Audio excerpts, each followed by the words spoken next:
I never imagined that the collapse of my marriage would lead me to the greatest love of my life, my ex-wife's mother. What started as heartbreak turned into a story of passion, family secrets, and a love that defied all expectations. June and I got married right after finishing college, following a 3-year romance. Although we graduated the same year, I was 3 years older than her. The age gap was because I had spent 2 years serving in the Peace Corps before starting college.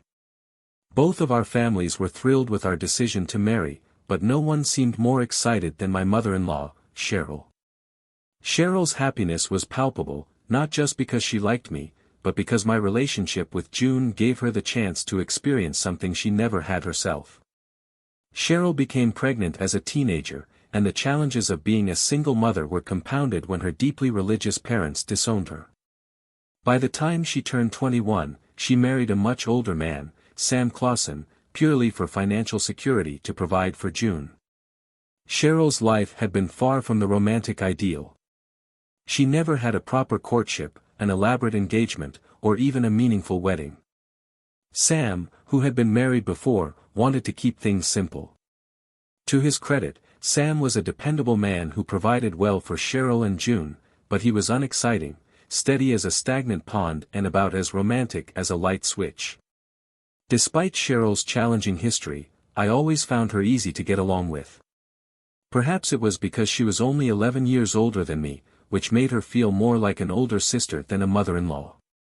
Her joy in reliving romance and wedding traditions through June and me was a bond we both shared and something I came to deeply appreciate. I never really saw Cheryl as a typical mother-in-law. If anything, she felt more like a young aunt to me. In fact, Cheryl bore a striking resemblance to her daughter, June.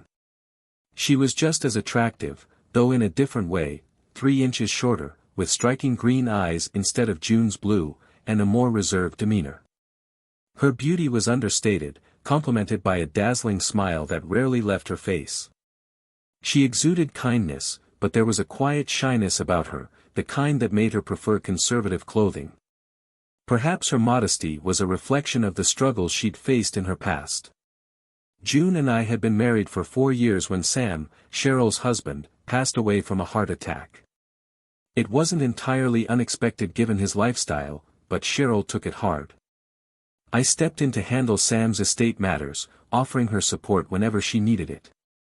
In many ways, I became her shoulder to lean on. I even encouraged June to involve Cheryl more in our lives, and between that and her charity work, she stayed busy. The only part of her life she kept entirely off limits was dating.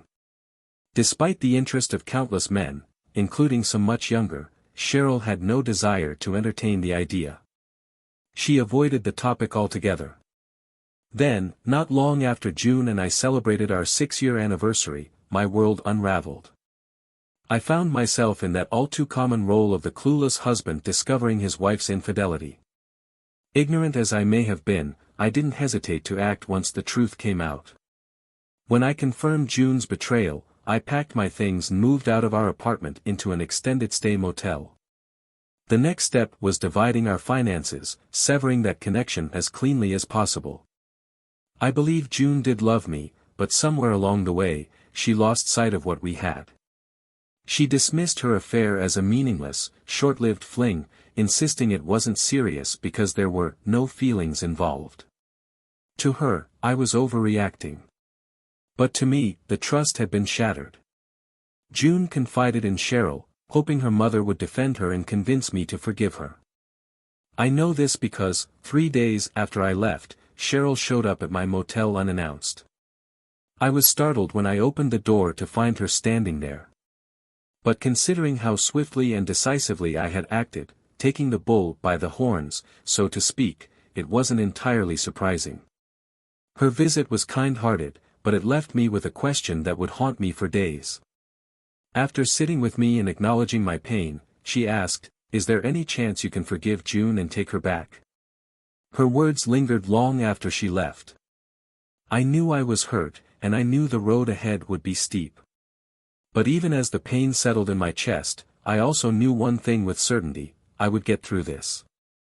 Whether that path would lead me back to June, though, was a question I couldn't yet answer. I still can't wrap my head around how to deal with this, especially since June insists I'm overreacting. It's like it never even occurred to her how deeply she hurt me this time. As Cheryl and I sat there talking, a single tear welled up in my eye, not something that happens often. Our conversation lasted about an hour, touching not just on June's infidelity but on a range of other topics. Cheryl had a way of making things feel less heavy, at least in the moment. When it was time for her to leave, she hugged me. But something about that hug lingered, longer than what might be considered appropriate, given the circumstances. That night, I woke up drenched in sweat from a dream I shouldn't have been having, one that left me feeling both confused and unsettled. A week after moving out of our apartment, I filed for divorce, citing irreconcilable differences. I also informed our landlord that I would no longer be responsible for the rent. June was distraught, but I couldn't understand her reaction. After 9 years together, how could she not know me better? I had never pretended to be someone I wasn't.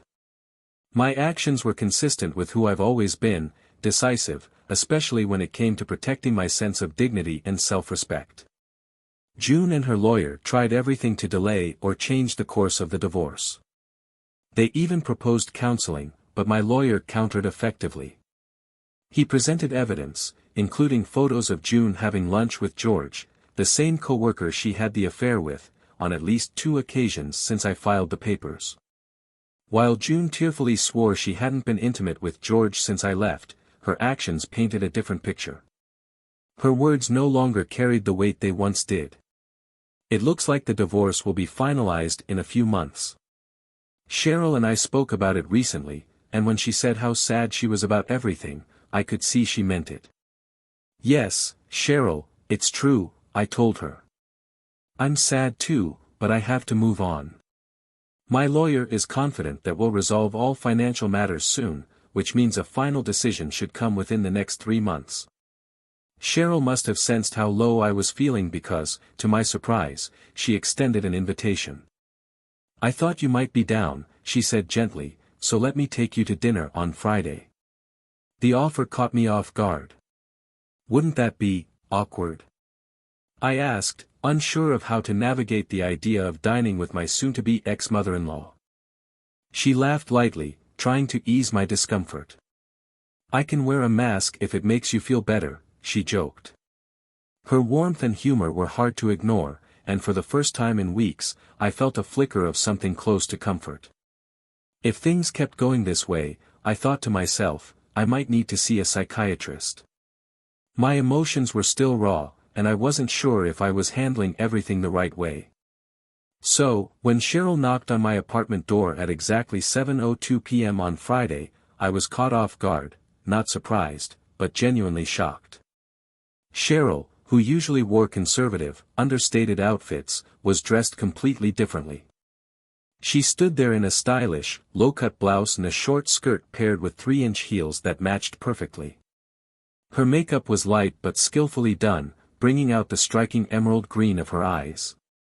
Her hair was styled in a way I hadn't seen before, framing her face beautifully. Cheryl had always been pretty, but tonight she looked stunning. It wasn't over the top, just a version of her I hadn't expected.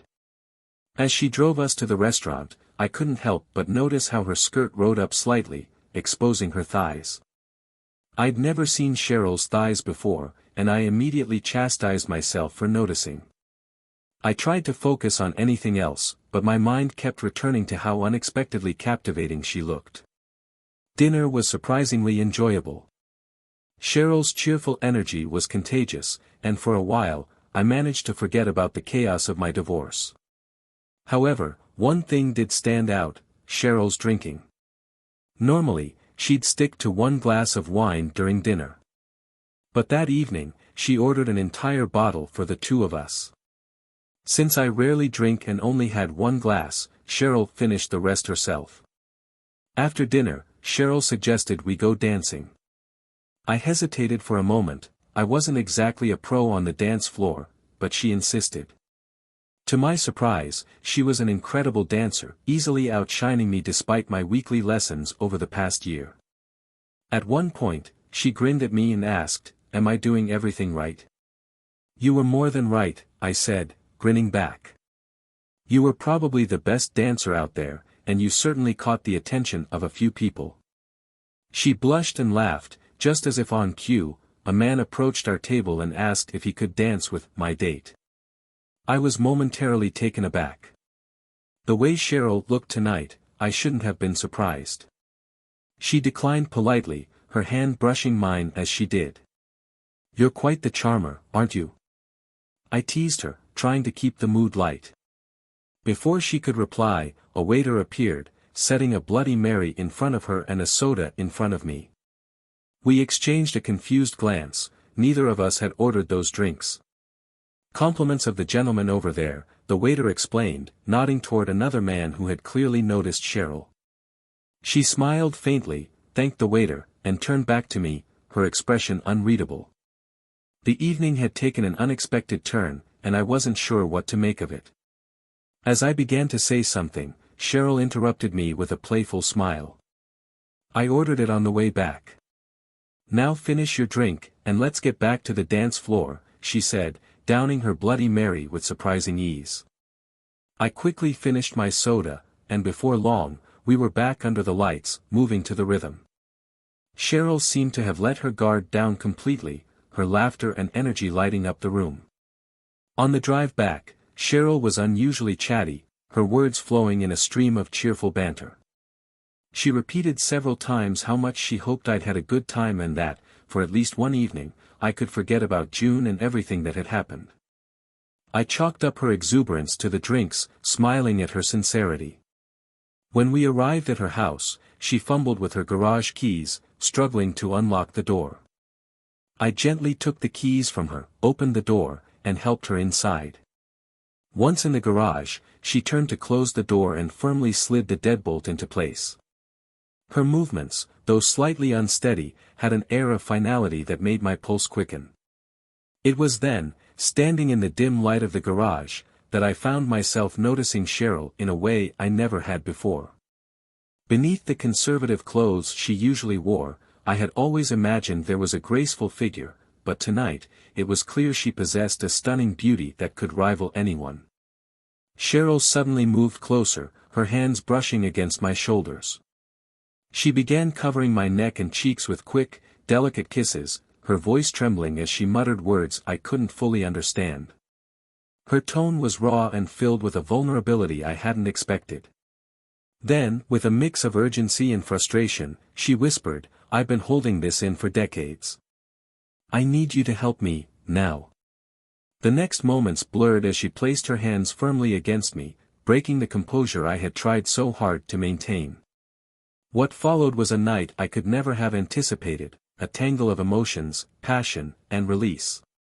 Even as I drifted to sleep, the vividness of what had happened replayed in my dreams, each one a mix of disbelief and desire. When I woke the next morning, the line between dream and reality dissolved. A surge of warmth and tenderness enveloped me as Cheryl's enchanting green eyes met mine, her gaze intense and unyielding. "Thank you," she murmured, her voice soft yet steady. "That was the best night, and morning, of my life." As she rose to prepare breakfast, Cheryl's demeanor was unlike anything I had ever seen before. Wearing only a short robe, she hummed softly, a radiant smile lighting up her face.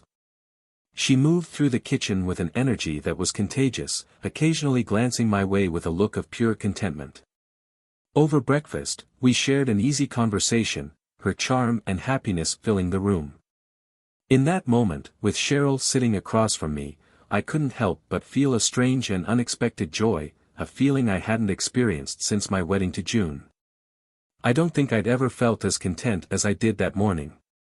After breakfast, I insisted Cheryl relax while I washed the dishes. She returned a few minutes later, dressed in denim shorts, a stylish blouse, and casual flats.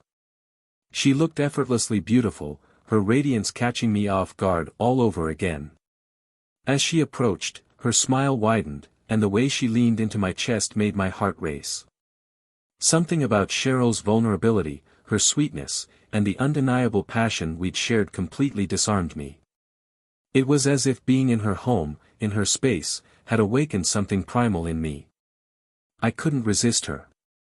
With care but undeniable urgency, I helped her out of her clothes, all while losing a few shirt buttons and my boxers in the process, collateral damage I didn't mind.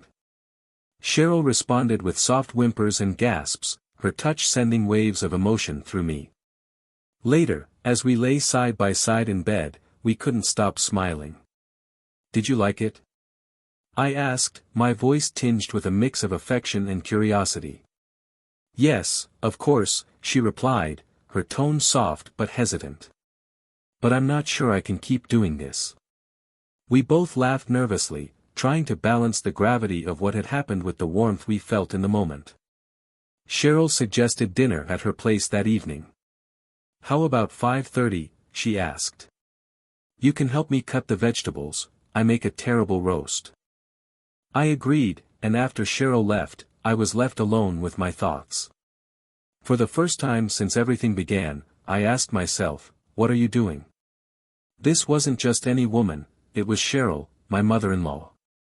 The consequences of this could be devastating, not just for me but for her and especially for her relationship with June if she ever found out.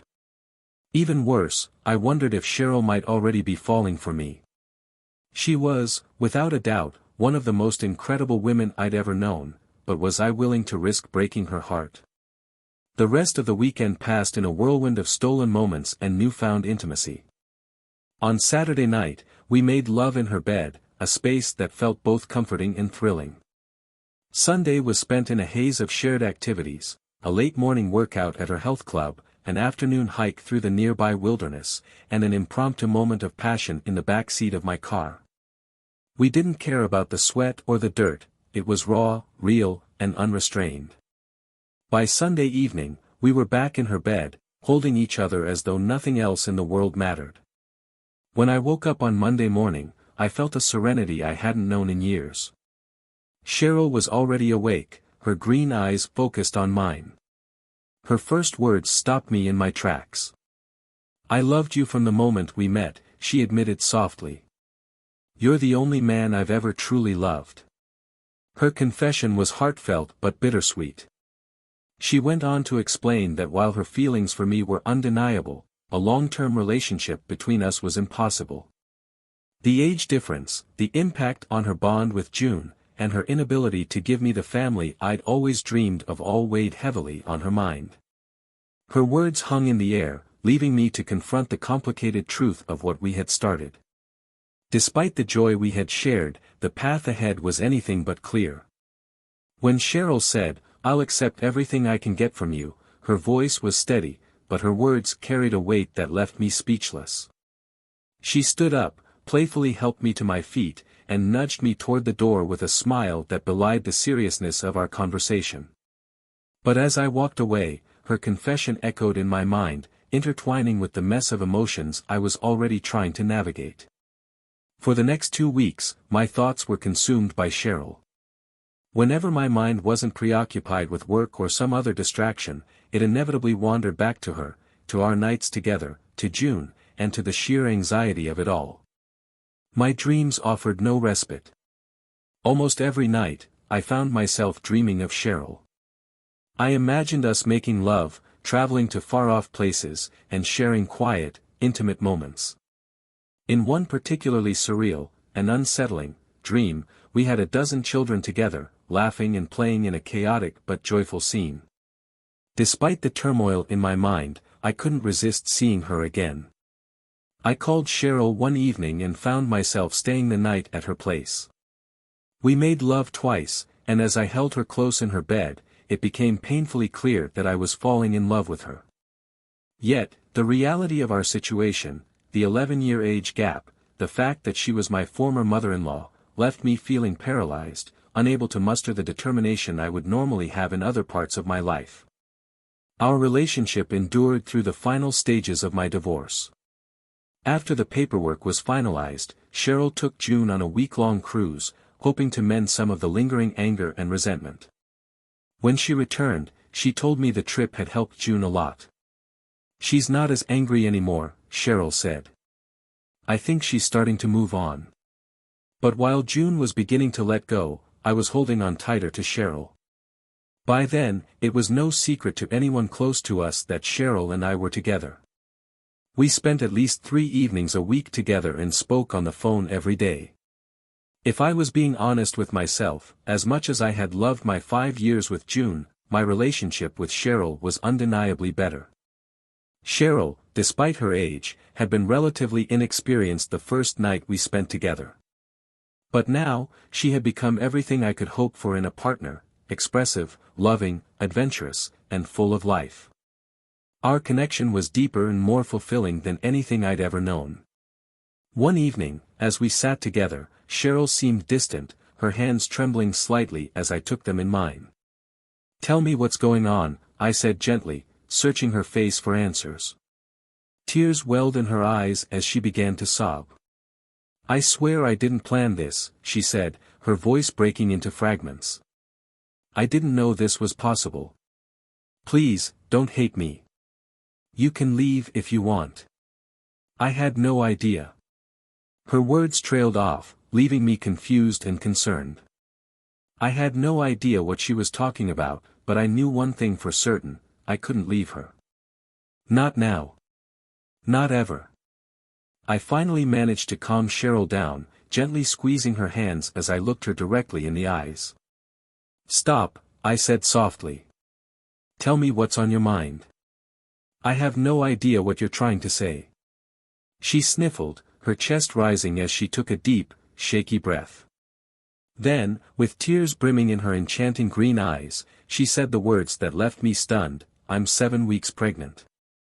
I froze, the weight of her announcement hitting me like a tidal wave. Pregnant? The thought was unfathomable. Cheryl immediately misinterpreted my shock as rejection. She broke down, sobbing so uncontrollably that I feared she might hyperventilate. I wrapped my arms around her and let her cry, whispering reassurances, though my own mind was racing in every direction. Eventually, I helped her to sit, brushing her hair back gently as she apologized through her tears. "I didn't plan for this," she said, her voice cracking. "I didn't think it was even possible. After I had June, a doctor told me I probably wouldn't be able to have children again. I tried with Sam, but it never happened." And now, she trailed off, shaking her head. I held her face in my hands and kissed her deeply. "Cheryl," I began, "I need time to process this. Please don't be upset if I step back for a couple of weeks. This has turned my world upside down, and I need to figure out how to move forward." She nodded, her expression softening. "Take all the time you need," she said quietly. Then, with a faint smile, she kissed me lightly on the lips and walked me to the door. Over the next 2 weeks, Cheryl and I stayed in touch through phone calls, but she never pressured me to make a decision. Her usual warmth shone through, even when the conversations were brief. Once, she mentioned in passing that June had noticed her happiness. "Mom, you look the happiest I've ever seen you," June had said. Cheryl told me she had simply smiled and changed the subject, choosing not to share anything further. 2 weeks later, I invited Cheryl to dinner on a Saturday night. She agreed happily, and though I hadn't planned to stay over, I found myself unable to leave.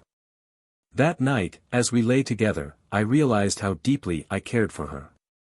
But I still couldn't shake the uncertainty. Was this love enough to overcome the challenges ahead?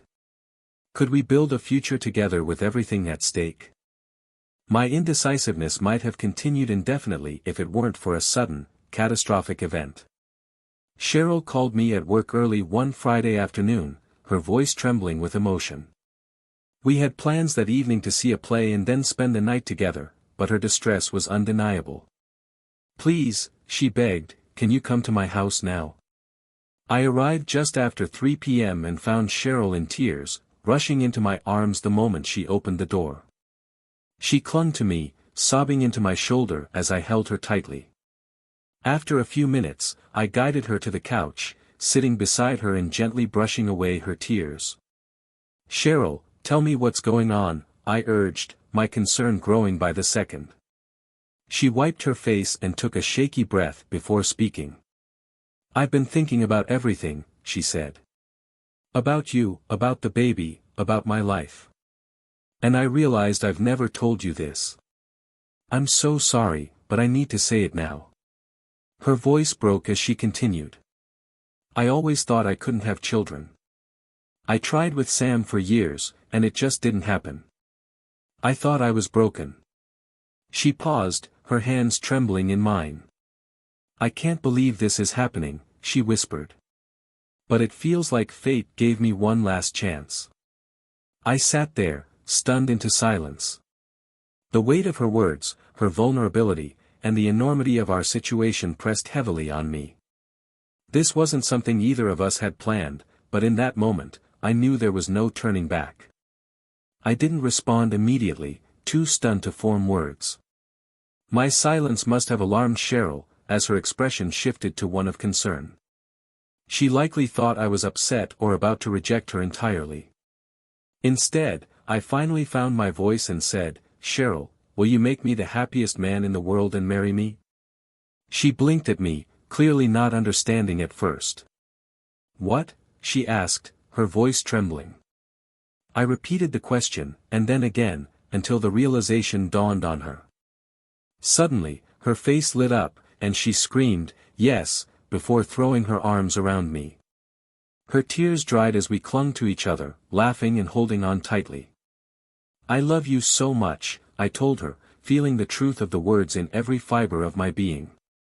I've been the happiest woman in the world these past 6 months, she replied, her voice full of emotion. And now, I'm even happier. Our joy, however, was interrupted by the sound of the front door opening. Mom. Are you here? June's voice called out, startling both of us. We froze, looking at each other like scared rabbits caught in the headlights. Before we could even react, June appeared in the doorway, her eyes locking onto us in an instant. The shock must have been too much for her. June swayed on her feet before collapsing. I leapt forward and caught her just before her head could hit the floor, carefully carrying her to the sofa Cheryl had just vacated. Cheryl sprang into action, grabbing a cold compress and some smelling salts from the nearby cabinet. As she prepared to tend to her daughter, she turned to me and said, I think it's better if you leave before she wakes up. Her tone was calm but firm, her love for her daughter clear even in this chaotic moment. Then, as if to lighten the tension, she looked at me with a small smile and added, Can we go shopping for wedding rings tomorrow? Of course, I answered, leaning in to kiss her deeply. I'll give today's performance tickets to a friend. We'll spend the evening together when we can, hopefully Monday. Cheryl chuckled softly before we said goodbye. I left, trusting her to handle the situation with June, knowing how deeply Cheryl loved her daughter. Whatever they discussed after I left, I could only imagine. But I was certain of one thing, Cheryl loved June with the boundless love only a mother can have for her child, even after the mistakes she had made. June and Cheryl had been a team for many years, navigating life's challenges together.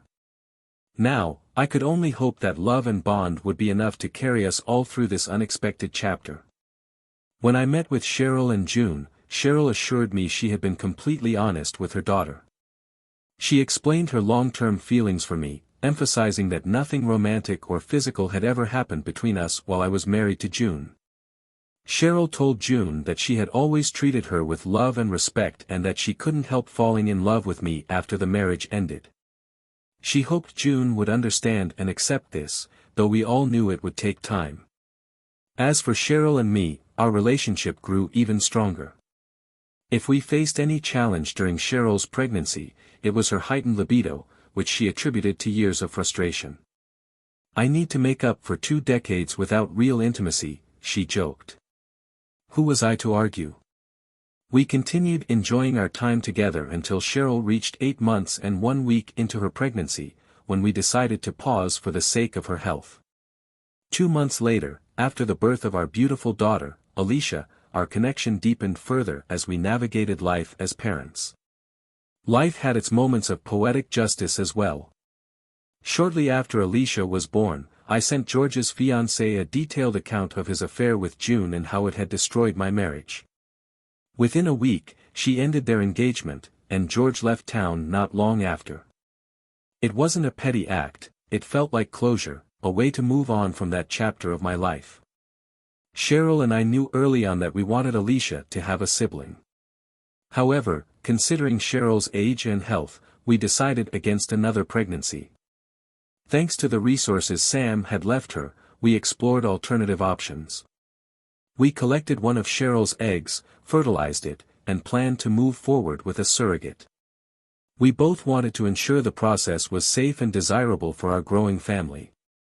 I sometimes wondered how June's relationship with our children would evolve. Would she see herself as their aunt? Or would there be an unspoken distance? Ultimately, I stopped overthinking it. If there's one thing I'm certain of, it's that Cheryl has an endless capacity for love. She would adore her granddaughter as much as she loves our children, ensuring that warmth and connection were never lacking in our family.